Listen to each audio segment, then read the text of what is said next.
In the past, district council members allocated CEDIT funds to projects in their district, and at-large council members did the same citywide. Should the council play a larger role in how projects are selected for completion? What should the process be? Oh, absolutely. I believe nobody knows their district better than the ones that were elected to represent them. You know, and that's another issue that we've got with the process, the way we send out our bid process for these things. You know, as a neighborhood, we request CEDIT funds, and we fill those out, and we usually don't find out until after the fact that we've been awarded funds. And by that time, the package has already been sent out for bid, and there's not a whole lot of input from the association as to, you know, what's the best use of those funds. Infrastructure projects are huge. Pine Valley, 2nd District, has a bunch of concrete streets, which are very expensive to maintain. You know, we have talked in Pine Valley about trying to transition our streets over to asphalt, but we don't have that opportunity because by the time it gets to us, the money's already been allocated without any input from us. Mr. Gaines, your response? Well, I think part of the problem is the way the system has changed, that the CEDIT dollars that came into the city several years ago changed that the mayor basically has control over those dollars.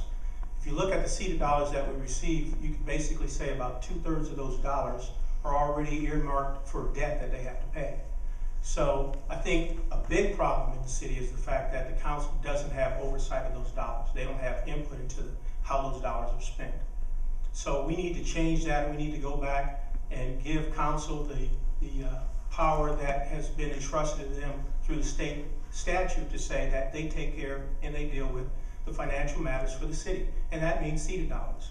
So until we change that, council will not be able to fulfill their role and do the things that are expected of them and what's required as far as state statute.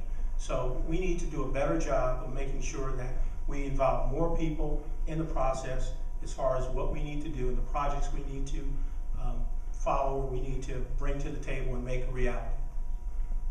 Mr. Jehl. Yeah, I would agree with both perspectives given here. First of all, the city, yes, we do need more input from city council. There is a tug of war, it's very clear. It has to do with transparency, which is a very, very large issue going on between the mayor's administration and city council, where city council is left in the dark and should not be. The second major problem with the CEDIT funds is what Jerome's already mentioned.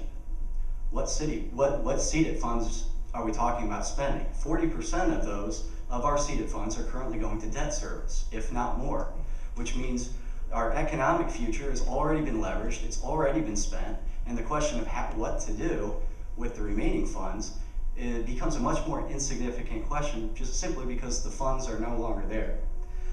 Lastly, this touches on the larger issue of fiscal responsibility. We spend CEDIT funds very similar to as if these are payday loans. What we do is we spend the money, then we go out and we get a bond, then we keep our fingers crossed and hope that the money that we spent, that we bonded, actually comes back to us. And what we've seen is that those numbers are not necessarily like clockwork. In the last couple of years, we've seen those funds diminish, and we've seen that therefore we are leveraging more than we're bringing in, which should not be the case.